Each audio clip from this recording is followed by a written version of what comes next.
Fala pessoal, boa noite. Vamos continuar aqui com o nosso assunto de compactação de solos. Na nossa última aula, nós vimos a função da compactação de solos, né? Que o objetivo principal seria basicamente melhorar a estabilidade do solo, né? Fazendo com que ele garanta as suas propriedades de utilização para aterros ou em obras de grande porte de engenharia.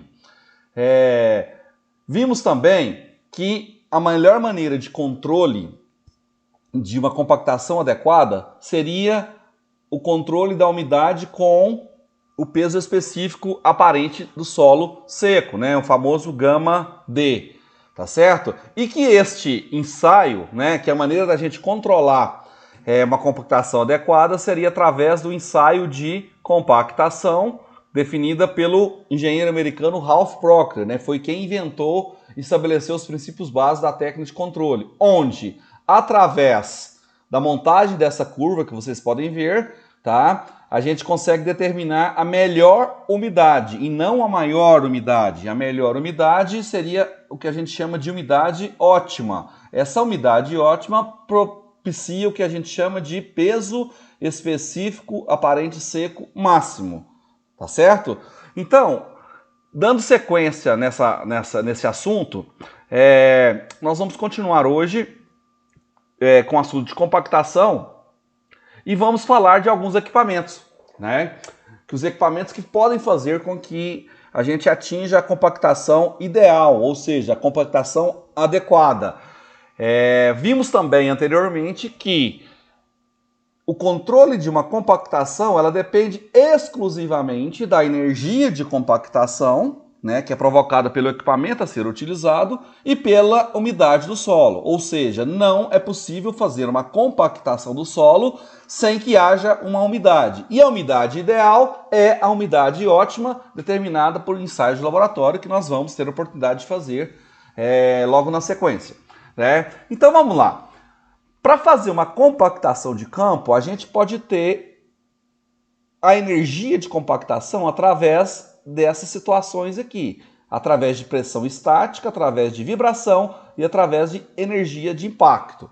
A pressão estática, como o próprio nome diz, é aplicada por rolos estáticos, ou seja, eu tenho uma carga, eu tenho um peso, tá certo, gente? Essa energia é transmitida para o solo através de um grande peso. Cilindro liso, pneus e até pé de carneiro, né? São os equipamentos que nós vamos ver logo na sequência. Alguns desses equipamentos, para melhorar a energia de compactação, a gente também usa a vibração, né? Todo mundo sabe lá da física que a vibração transporta energia. Consequentemente, se eu tenho um equipamento que tem uma grande capacidade de energia de vibração, eu consigo melhorar a qualidade do serviço de compactação. E por último, o de impacto, né? É aplicada por apiloadores. O exemplo mais comum aqui é o sapo, tá certo, gente? Ele vai batendo, batendo, batendo e essa energia desse bate, bate, bate, ele vai transmitido para o solo, tá ok? Então, basicamente, esses são os três princípios básicos para que se tenha uma boa compactação no campo. Bom, então, de quais fatores que vai influenciar na escolha dos equipamentos que eu queira utilizar? Primeiramente, é óbvio, né, que vai depender do porte de obra. Eu não vou simplesmente fazer uma aterra de um lote e trazer um pé de carneiro para aterrar um lote comum, tá certo, gente? Mas em termos de características de compactação, tá aqui a energia de compactação e a umidade do solo. São os fatores que eu tenho que levar em consideração para que eu tenha a produção de uma grande capacidade de compactação do nosso solo. Então, a energia de compactação representada pela letra E aqui, né, ela é função, tá certo, do peso do equipamento. Obviamente, se eu tenho um equipamento muito pesado, ele vai propiciar uma energia um pouco maior. Então, ela é função do peso do equipamento, do número de passadas, tá? Então, é uma função direta. Então, aumenta o peso, aumenta o número de passadas, eu aumento a energia.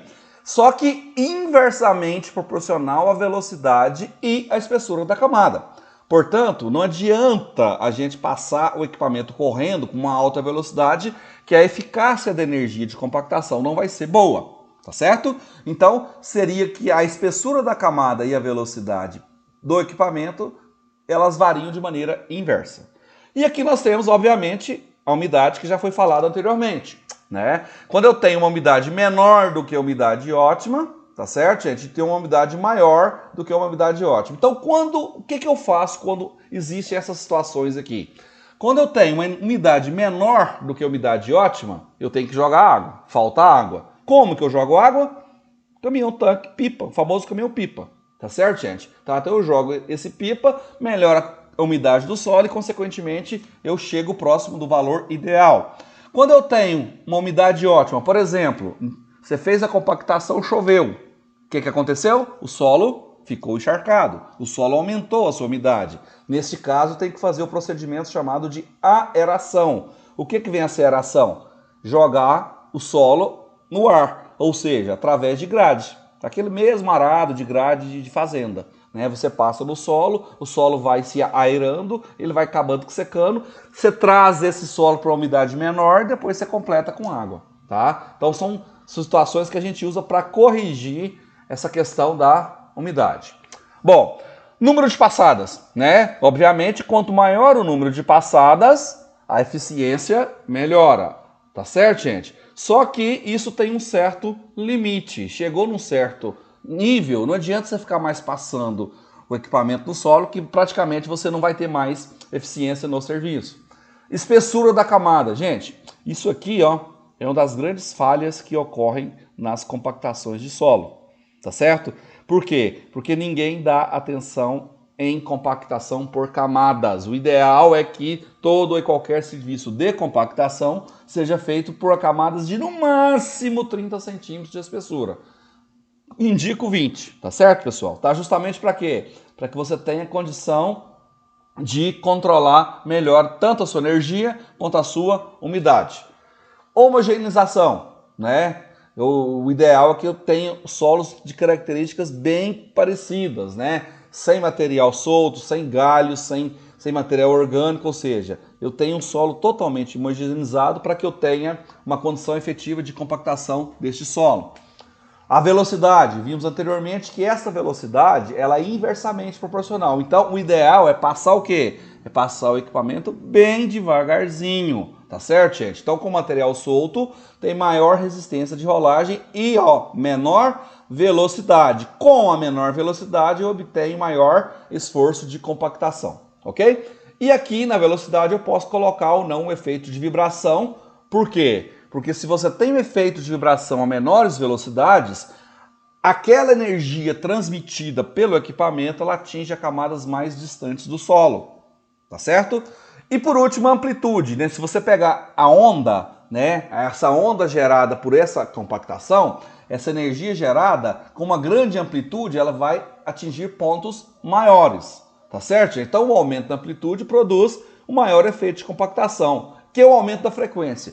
O que seria o aumento da frequência? Você bater, você passar várias vezes, tá certo, gente? Então é melhor você passar poucas vezes o equipamento no solo, mas de uma maneira bem mais controlada, bem mais efetiva do que ficar passando toda hora. Tá certo, pessoal? Tá? Tem essa questão aqui da condição de ressonância, né? Ressonância é o quê? Quando eu tenho essa formação de ondas devido à compactação, se essa formação de onda, a frequência dessa onda gerada, se aproximar da onda do solo, ou seja, do seu estado natural do solo, eu vou ter uma interferência construtiva. Eu aumentaria a energia de vibração e produziria um grande efeito, ó, elevadas densidades, ou seja, menores volumes, consequentemente maiores densidades, ok? Importante lembrar, pessoal, isso aqui vale a questão da experiência, tá certo, gente? Então, muitas das vezes, na prática, é que a gente consegue perceber, tá certo, como é que vai acontecer essas questões das vibrações, tá certo? Bom, então aqui agora vamos falar um pouquinho desses equipamentos, né? Então nós temos vários tipos de equipamentos que podem ser usados na compactação e esses equipamentos, eles vão ser obviamente em função do tipo de obra, em função do tipo de obra, em função do tipo de solo.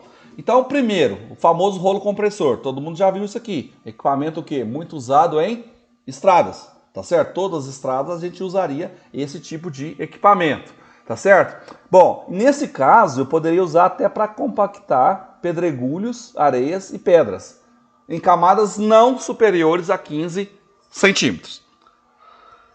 Pequena superfície de contato, ou seja, eu tenho que passar em uma região e depois passar em outra região, tá certo? Esse é o rolo compressor liso. Peso total dele, né, em torno de 30 a 110 kgf por centímetro. Área efetiva de compactação 100%. Significa que onde ele passa, ele produz o efeito da compactação. Tá certo, gente? Tá limitado a espessuras, né, de 15 centímetros.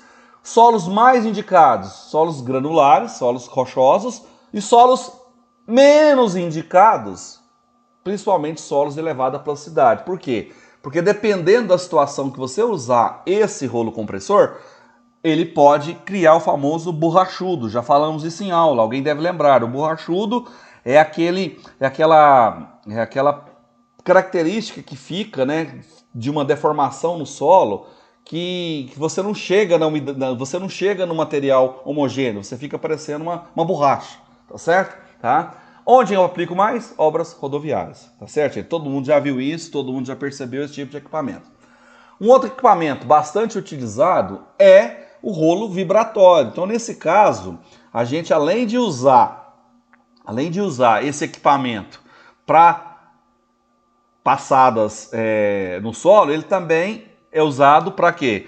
Ele é usado quando eu tenho a necessidade de ter um controle um pouco maior, tá? Então eu posso lançar a mão da vibração para atingir camadas mais longes, né? Então ele tem uma massa móvel com excentricidade em relação ao eixo e provoca vibrações de 1.000 a 4.800 ciclos. Ajusta as vibrações para que entre aqui, ó. Importante essa questão da ressonância, tá certo? Ressonância, entendam que é um aumento da energia de vibração pela interseção da onda gerada pela vibração e a onda do estado natural do solo, tá certo? Então, eu posso ter esse rolo vibratório acoplado ao rolo compactador, aquele que a gente mostrou anteriormente. Então eu posso pegar esse rolo vibratório, levar para aquele rolo compactador e ter uma situação mista, vamos dizer assim. Tá certo, gente? Tá? Importante lembrar, né? Eficiência dele, ele aumenta a eficiência a velocidades baixas. Olha para vocês verem. No máximo 5 km por hora. Então é uma velocidade baixa para que seja melhorada a eficiência e que eu consiga atingir a ressonância do solo, que eu vou ter uma amplitude de onda muito maior. Solos mais indicados também para solos granulares, tá certo, gente? Não muito indicado para solos coesivos. Por quê? Porque o solo coesivo, a argila, por exemplo, ela pode grudar aqui na minha vibração, tá certo? Eu posso tirar material do meu serviço, isso não é ideal, ok? Tá? Usado muito em aterro, barragem de terra em enrocamento. O rolo pneumático, né? Tá aqui o rolo pneumático, tá certo? Então todo mundo já viu. Esse aqui é mais para dar um acabamento, vamos dizer assim, tá certo? Ele é usado mais nas camadas superficiais de asfalto. Então, né? É uma plataforma apoiada com eixos com pneus, né? De 3 a 6, mantendo seu alinhamento para melhor cobertura. A pressão de contato é função da pressão dos pneus. Então não adianta você vir com pneu murcho aqui, né? Se você vir com pneu murchinho aqui, você não vai ter a pressão de contato, você não vai ter a eficiência da compactação, ok? Empregado para quase todos os tipos de solo, tá certo? Solos arenosos finos em camadas de até 40 centímetros. Bom, então o que nós temos? As características dele, tá certo? A pressão de compactação é função do peso e da pressão, já falei, não adianta vir com pneu murcho, né? Tem uma boa área efetiva de compactação. A eficiência da compactação é mais rápida e econômica. Por quê? Porque o pé de carneiro, vocês podem observar que o pé de carneiro aqui, ó, né? Ele tem essa região bem caroquenta, vamos dizer assim, tá certo, gente? Então ele acaba que ele não dá uma eficiência muito boa na compactação, ele não dá um acabamento. Aqui não, aqui eu já tenho um acabamento, tá certo, gente? Tá? E posso usar em quase todos os tipos de solo. Solos mais indicados, né? Granulares e finos, menos indicados para coesivos. Principalmente isso aqui, ó. Elevada plasticidade. Todo mundo sabe que um solo de elevada plasticidade, ele possui muito teor de água. Aí lembra do borrachudo, da borracha, tá certo, pessoal? Muito comum em obras de rodovia, aterro e barragens de terra. Aqui a gente tem o pé de carneiro. Em fazendas, a gente usa muito isso aqui, Tá certo, pessoal? Tá? Então a gente usa esse pé de carneiro geralmente é para ter o primeiro preparo, vamos dizer assim. A gente pode observar que as saliências desse pé de carneiro elas são propositais, justamente porque de forma que a camada superior ela tenha um encaixe na camada inferior, ou seja, eu não tenho a formação das famosas juntas. Né? O interessante numa compactação é que você tenha uma situação bem homogênea. Tá certo, gente? Tá? Então esse pisoteamento propicia o quê? O entrosamento entre as camadas. Propiciando o entrosamento entre as camadas, eu acabo encaixando uma camada na outra. Tá certo, gente? Tá? Então, resultando o quê? Numa maior pressão de contato. Esse eu já posso usar em solos coesivos. Tá certo, gente? O ideal é usar em solos coesivos. Né? Então, solos mais indicados são os argilosos e solos menos indicados, solos granulares mais finos. Também muito usado em aterros e barragens de terra. Pessoal, é importante lembrar que nunca a gente se usa um equipamento só para o mesmo serviço. Eu posso fazer um conjunto desses equipamentos e para cada parte da minha obra eu usar um equipamento característico, tá certo? Tá? Esse aqui, né, um rolo especial, tá certo, gente? Tá? O famoso rolo de grade, né? Que tem uma superfície lisa solidarizada com uma grade de malha. A gente pode observar que nessa grade de malha, ele vai criando aquelas saliências e a camada de cima vem aderindo à camada de baixo. E eu posso combinar, acabei de falar, eu posso combinar todos esses tipos de rolos usados anteriormente em função do tipo de obra que eu queira, em função do tipo de energia que eu também queira, tá certo? Outros equipamentos mais usados, eu posso lá, compactador de impacto vibratório. Aqui, ó, pilão manual, falamos isso em sala, né? Dependendo do solo, você coloca um pilão, uma lata de tinta cheia de concreto e vai jogando o solo. Os sapos, soquetes, etc, etc. Tá certo, pessoal? Tá? Então aqui nós temos aqui o famoso sapo, que é usado para pequenas obras e não tem restrição quanto a tipos de solo. Mas é usado a obras de quê? De pequenos portes. Né? Compactação de valas, trincheiras, etc. Você faz uma escavação para passar uma tubulação de esgoto de uma rua. Você vem, repara esse esgoto, cava uma vala, depois você preenche essa vala e faz a compactação com o sapo. Esse sapo, ele pode ser elétrico ou a gasolina, né? Tá certo, gente? Depende do que se tenha no mercado e o tipo de alimentação que você tenha por aí, ok? Tá? Então aqui nós temos um resumo de todos eles, né, de todos os equipamentos disponíveis. Temos aqui, né, uma função do solo e o tipo de equipamento que eu posso usar em função do solo. Tá certo, gente? Então, vários tipos de materiais eu posso usar vários tipos de equipamentos. Tá certo, pessoal? Tá? Então aqui nós temos, ó, por exemplo, o material aqui, o silt, por exemplo, né? O rolo de pé de carneiro estático, eu posso usar ele um pouco para silt, um pouco para argila, igual está mostrando aqui. E assim por diante. Aqui nós temos o tipo de equipamento que eu tenho, o tipo de rolo, tipo de equipamento, o peso dele e a espessura máxima de compactação. Pessoal, vocês aqui, ó, nunca vão poder esquecer disso aqui, ó. Isso aqui é o que vai garantir que você tenha a melhor energia de compactação possível. Você não pode fazer uma compactação de qualquer jeito. A gente vê muito aí, lança-se a terra de qualquer jeito e depois o problema futuro é muito severo, é muito grave. Tá certo, gente? Então aqui eu tenho o equipamento, a espessura máxima e a uniformidade, se ela é boa ou muito boa. E aqui nós temos os tipos de solo em função do equipamento. Tá certo? Tá? Bom, como que eu controlo isso? Né? O que eu tenho que saber? Nós já vimos que, através do ensaio de Proctor, o que o ensaio de Proctor me fornece? O ensaio de Proctor me fornece o peso específico máximo em função de quem? Em função da umidade ótima. Então, o que eu vou fazer? Eu vou calcular esse peso específico no laboratório e comparar com o peso específico no campo, na aplicação. A partir daí, surge o novo conceito de grau de compactação. Isso significa o quê? Que as obras serão aceitas desde que desde que o peso específico que você ensaiar no campo seja no mínimo 95% do que você ensaiou no laboratório. Então vamos lá, por exemplo, você fez um ensaio de compactação e, por exemplo, o peso específico máximo desse solo, vamos supor que tenha dado 18 kN por metro cúbico, tá certo? 18 kN por metro cúbico, a hora que você for fazer no campo, teoricamente teria que dar 18.